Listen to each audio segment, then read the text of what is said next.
हाँ जी, तो आज हमने पढ़ना है ग्रुप 4A एलिमेंट्स। लास्ट हमने बोरॉन और एल्युमिनियम ग्रुप 3 एलिमेंट्स के बारे में हमने स्टडी किया था। तो अब हमने पढ़ना है group 4A elements. Group 4 elements में आपके पास बड़े इंपॉर्टेंट एलिमेंट्स आ जाते हैं: carbon, silicon, germanium, tin and lead. Carbon and silicon, इसके बारे में हमने सबसे ज़्यादा स्टडी करना है। सबसे पहले इंपॉर्टेंट बात यह है कि carbon and carbon linkages, silicon and silicon oxygen linkages, इन दोनों एलिमेंट्स के अंदर एक बड़ी इंपॉर्टेंट प्रॉपर्टी पाई जाती है जिसे हम कहते हैं कैटिनेशन। कैटिनेशन क्या होती है? एक्चुअली ये होती है self linking property of carbon is called catenation. और ये property down the group decrease हो जाती है, ये प्रॉपर्टी डिक्रीज होती है। सिलिकॉन के अंदर जैसे कि आप देख रहे हैं कि सेल्फ लिंकिंग प्रॉपर्टी नहीं हो रही है, बल्कि सिलिकॉन एक दूसरे के साथ अटैच हो रही हैं चेन में थ्रू दी ऑक्सीजन एटम। तो यहाँ पे जब सिलिकॉन लॉन्ग चेन मॉलिक्यूल्स बनाएगा तो ये थ्रू दी ऑक्सीजन एटम्स ये आपस में अटैच होगा। Carbon and silicon both form the acidic oxides. Carbon dioxide, silicon dioxide दोनों एसिडिक हैं। एसिडिक क्यों है भला? कि जब हम कार्बन डाइऑक्साइड को वाटर में डिसॉल्व करते हैं तब हमें मिलता है कार्बोनिक एसिड। इसी तरह सिलिकॉन डाइऑक्साइड को जब हम वाटर में डिसॉल्व करेंगे तो हमें मिलेगा सिलिकेट्स। दोनों के दोनों एसिडिक होते हैं। Where the oxides of germanium, tin and lead are amphoteric in nature. बड़े इंपॉर्टेंट ये एमसीक्यू है आपका। मतलब एसिडिक प्रॉपर्टी जो है वो डाउन द ग्रुप डिक्रीज हो रही है ऑक्साइड्स की। बोथ कार्बन और silicon form covalent bonds, their oxides are acidic and both form hydrides and chlorides. Carbon के हाइड्राइड्स अल्केन, अल्कीन, अल्काइन। इसी तरह सिलिकॉन के हाइड्राइड्स हैं silanes, SiH4। The elements of group 4A are characterized by a set of 4 valence electron which form 2 pairs। मतलब ये कि ये 4 इनके वैलेंस शेल में इलेक्ट्रॉन होते हैं, so they can form 4 covalent bonds। लेकिन इसमें एक एक्सेप्शनल बिहेवियर ये आता है कि इसमें जो टिन और लेड, जो लास्ट वाले 2 एलिमेंट्स हैं, हो सकता है वो 4 के 4 अपने इलेक्ट्रॉन्स यूज़ करें। अगर 4 के 4 इलेक्ट्रॉन्स ये यूज़ करेगा तो इसकी OS स्टेट, ऑक्सीडेशन स्टेट क्या बन जाएगी? +4, क्योंकि दोनों ने 4 के 4 इलेक्ट्रॉन यूज़ करेंगे। अगर ये एक पेयर यूज़ करेगा, मतलब सिर्फ 2 इलेक्ट्रॉन यूज़ करेगा, तो उसकी ऑक्सीडेशन स्टेट क्या बन जाएगी? +2, क्योंकि सिर्फ ये 2 इलेक्ट्रॉन यूज़ कर रहे हैं। तो अगर ये +4 इसकी OS स्टेट होगी तो इसको हम कहेंगे स्टेनिक या प्लम्बिक, IC। ठीक है। अगर ये 2 इलेक्ट्रॉन यूज़ करेगा +2 के साथ तो इसे हम कहेंगे स्टेनस या प्लम्बस। ये बहुत इंपॉर्टेंट ऑब्जेक्टिव है, ये याद रखिएगा। अच्छा ये बेसिकली होता क्या है कि वैलेंस शेल में है 4 इलेक्ट्रॉन, यानी कि 2 पेयर्स ऑफ इलेक्ट्रॉन। एक पेयर रिएक्शन में हिस्सा ले लेता है, दूसरा पेयर रिएक्शन में हिस्सा नहीं लेता, मतलब दूसरा इनर्ट हो जाता है, नॉन रिएक्टिव हो जाता है। इसे कहते हैं इनर्ट पेयर इफेक्ट। ये बड़ा इंपॉर्टेंट MCQ है, बड़ा इंपॉर्टेंट शॉर्ट क्वेश्चन है। What is inert pair effect? The pair of electron which does not take part in reaction, this is called inert pair effect. जो कहाँ आता है? स्टेनिक, मतलब टिन और लेड के कंपाउंड्स में हम ये देखते हैं। कॉमन प्रॉपर्टीज में all of them form hydrides, chlorides and dioxides।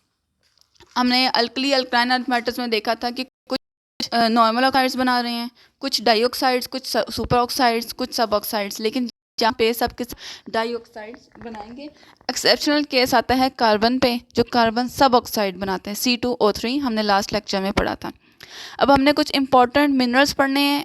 इनमें जियोलाइट बड़ा इंपॉर्टेंट है, एनालसाइट या zeolite, sodium aluminium silicate, asbestos पहले भी हमने पढ़ा था, calcium magnesium silicate, kaolin, pottery clay को हम कहते हैं, हाइड्रोजन एल्यूमिनियम सिलिकेट, जिरकॉन का फार्मूला जिरकोनियम सिलिकेट, फिर टाक या soapstone, hydrated magnesium silicate. Soapstone ज़्यादा ये कॉस्मेटिक्स वगैरह बनाने में यूज़ होता है।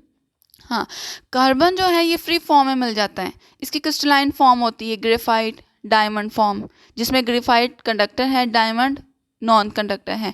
दूसरी एमॉर्फस फॉर्म कौन सी है? कोल है, चारकोल है। ठीक है, ये सारी इसकी एमॉर्फस फॉर्म है। ये दोनों MCQ बड़े इंपॉर्टेंट है, crystalline form and amorphous form. ऐसे सिलिकॉन की भी क्रिस्टलाइन फॉर्म भी होती है, एमॉर्फस फॉर्म भी होती है। क्रिस्टलाइन फॉर्म्स क्या होती हैं भला? जिसमें इलेक्ट्रॉन्स आयन सब जो आयन्स होते हैं एटम्स होते हैं एक डेफिनेट पैटर्न में अरेंज होते हैं। अमॉर्फस फॉर्म क्या होती है, जिसमें एटम्स आयन्स जो होते हैं वो डेफिनेट फॉर्म में अरेंज नहीं हुए होते हैं। अब सिलिकॉन कहाँ पाया जाता है? सिलिकॉन जो है अर्थ क्रस्ट में ऑक्सीजन के बाद दूसरे नंबर पे पाया जाने वाला एलिमेंट है। सबसे पहला एलिमेंट अर्थ क्रस्ट में, पूरे एटमॉस्फेयर में नहीं, अर्थ क्रस्ट में सबसे ज़्यादा पाया जाने वाला एलिमेंट है ऑक्सीजन। दूसरे नंबर पे बारी आती है सिलिकॉन की और थर्ड नंबर पे एल्यूमिनियम की। ये है बात कर रही हूँ मैं अर्थ क्रस्ट की। अगर मैं एटमॉस्फेयर की बात करूँ तो 78% नाइट्रोजन है, ठीक है। फिर दूसरे नंबर पे आती है ऑक्सीजन एंड देन आती है कार्बन डाइऑक्साइड। अच्छा जी, unlike silicon unlike carbon is not found in free state. अब ये फ्री स्टेट में आपको नहीं मिलेगी, ये आपको रॉक्स जितने भी चट्टाने वगैरह उसकी फॉर्म में, सिलिका या सिलिकेट्स की फॉर्म में मिलेगी। हमारे पास जो सैंड है, रेत है, वो सिलिकॉन डाइऑक्साइड है, सिलिका जिसे भी कहते हैं, SiO2 ऑक्साइड्स की फॉर्म में। ये क्वार्ट्ज में की फॉर्म में पाई जाती हैं। अगर ऑक्साइड लेना है सिलिका का तो ये क्वार्ट्ज की फॉर्म में पाई जाती हैं, जैसे कि यहाँ पे लिखा हुआ है। ये बड़ा इंपॉर्टेंट शॉर्ट क्वेश्चन है। Rock crystal, amethyst quartz, quartz की टाइप्स हैं smoky quartz, rose quartz and milky quartz. अच्छा जी, sand is largely silicon dioxide silica. Opal is a hydrated variety of quartz, मतलब SiO2 के साथ वाटर मॉलिक्यूल अटैच हो जाएंगे तो वो ओपल इसकी एक फॉर्म बन जाएगी। पैक्युलर बिहेवियर ऑफ कार्बन ये हम पढ़ चुके हुए हैं। Self linking property, catenation property. आगे आ जाते हैं compounds of carbon and silicon. इसमें structure of oxides of carbon, carbon monoxide की स्ट्रक्चर, ये बहुत इंपॉर्टेंट है। फिर कार्बन डाइऑक्साइड की structure, again carbon sub oxide की स्ट्रक्चर। कार्बन मोनोऑक्साइड की स्ट्रक्चर में होता क्या है, कार्बन ऑक्सीजन दोनों के दोनों sp हिब्रिडाइज्ड होते हैं। क्या होते हैं? sp हिब्रिडाइज्ड। कार्बन ऑक्सीजन, कार्बन के एटम शेल में कितने इलेक्ट्रॉन होते हैं? 4 इलेक्ट्रॉन। 2 इलेक्ट्रॉन इसने ऑक्सीजन के साथ बॉन्ड बनाने में इस्तेमाल कर लिए। अब एक लोन पेयर रह गया, कार्बन के साथ आप एक लोन पेयर देख सकते हैं। अब ऑक्सीजन के एटम शेल में कितने इलेक्ट्रॉन होते हैं? 6 इलेक्ट्रॉन। 2 इलेक्ट्रॉन इसने कार्बन के साथ कोवलेंट बॉन्ड बनाने के लिए इस्तेमाल कर लिए। पीछे रह गए 4 इलेक्ट्रॉन पेयर, 4 इलेक्ट्रॉन यानी कि 2 इलेक्ट्रॉन पेयर। उनमें से एक इलेक्ट्रॉन पेयर ऑक्सीजन ने कार्बन को डोनेट कर दिया थ्रू कोऑर्डिनेट कोवलेंट बॉन्ड, और एक लोन पेयर ऑक्सीजन के ऊपर वैसे का वैसे मौजूद है। तो ऑक्सीजन भी sp हिब्रिडाइज होता है यहाँ, और कार्बन भी sp हिब्रिडाइज होता है। और यहाँ पे कार्बन ऑक्सीजन के दरमियान 2 कोवलेंट बॉन्ड होते हैं और एक कोऑर्डिनेट कोवलेंट बॉन्ड होता है। ओवरऑल हम कहेंगे carbon monoxide, carbon oxygen both have triple bond between them. Carbon monoxide की स्ट्रक्चर बहुत इंपॉर्टेंट है, ये अक्सर शॉर्ट क्वेश्चन में आ जाती है। उसके बाद आ जाती है स्ट्रक्चर ऑफ कार्बन डाइऑक्साइड। ये कार्बन ऑक्सीजन दोनों साइड पे डबल डबल बॉन्ड बना लेगा तो ये कार्बन डाइऑक्साइड की स्ट्रक्चर बन जाएगी। Solid carbon dioxide has face centred cubic structure, इसे ड्राई आइस भी कहते हैं, याद रखिएगा। सॉलिड कार्बन डाइऑक्साइड को ड्राई आइस भी कहते हैं और इसका डायपोल मोमेंट 0 होता है। अच्छा, आगे आते हैं सिलिकॉन के ऑक्साइड्स यानी कि सिलिकॉन डाइऑक्साइड, इसे हम सिलिका भी कहते हैं। इसकी विट्रियस सिलिका की कुछ इंपॉर्टेंट प्रॉपर्टीज़ हैं, ये आप यहाँ पे याद कर लें। क्वार्ट्स क्या होता है? Quartz the common crystalline form है सिलिकॉन डाइऑक्साइड, हार्ड होता है, ब्रिटल होता है। मतलब सिलिकॉन अगर किसी क्रिस्टलाइन फॉर्म में मौजूद है तो वो क्वार्ट्स है। जिस तरह कार्बन की क्रिस्टलाइन फॉर्म थी ग्रेफाइट एंड डायमंड, तो सिलिकॉन की क्रिस्टलाइन फॉर्म है क्वार्ट्स। अच्छा दूसरा इंपॉर्टेंट पॉइंट ये है कि सिलिकॉन का चूंकि साइज बड़ा होता है, so why would be there big difference between the carbon monoxide, carbon dioxide and silicon dioxide. ये बड़ा इंपॉर्टेंट शॉर्ट क्वेश्चन यहाँ से आता है कि सिलिकॉन एटम्स का साइज चूंकि बड़ा होता है, silicon atoms are much larger than carbon atoms and the stand to surround themselves with more oxygen neighbours. Atom का साइज जितना बड़ा होगा अपने इर्द गिर्द उतने ही ज़्यादा एटम्स को वो घेरे में ला सकता है। तो कार्बन का साइज़ छोटा होता है, उसके इर्द गिर्द सिर्फ मैक्सिमम 2 ऑक्सीजन एटम्स आ सकते हैं। सिलिकॉन का साइज़ बड़ा होता है तो ये अपने इर्द गिर्द 4 ऑक्सीजन एटम्स को ला सकता है। इस वजह से कार्बन डबल बॉन्ड बनाता है 2 ऑक्सीजन एटम्स के साथ, जबकि सिलिकॉन जो होता है 4 ऑक्सीजन एटम्स के साथ सिंगल बॉन्ड बना लेता है। अच्छा, चूँकि कार्बन डाइऑक्साइड में 2 ऑक्सीजन एटम्स होते हैं तो वो स्मॉल सिमेट्रिकल लीनियर मॉलिक्यूल बनाता है CO2 का, which is volatile and reasonably reactive. लेकिन सिलिकॉन में चूँकि 4 ऑक्सीजन एटम्स होते हैं, एटम का साइज़ ज़रा बड़ा होता है, मॉलिक्यूल का साइज़ बड़ा हो तो लंदन डिस्पर्शन फोर्सेस एक्टिव ज़्यादा हो जाती हैं, तो वो सॉलिड फॉर्म में आ जाता है। और जब 4 ऑक्सीजन एटम्स आ जाएंगे तो वो टेट्राहीड्रल एंगल, टेट्राहीड्रल ज्योमेट्री होगी, sp3 हिब्रिडाइजेशन होगी और पूरा एक जॉइंट कंटिन्यूस एक नेटवर्क बन जाएगा। हम यहाँ पे एक बड़ी इंपॉर्टेंट बात ये है कि स्ट्रक्चर में जैसा कि आप देख रहे हैं कि एक सिलिकॉन एटम 4 ऑक्सीजन एटम्स के साथ अटैच है और एक ऑक्सीजन एटम 2 सिलिकॉन एटम्स के साथ अटैच है।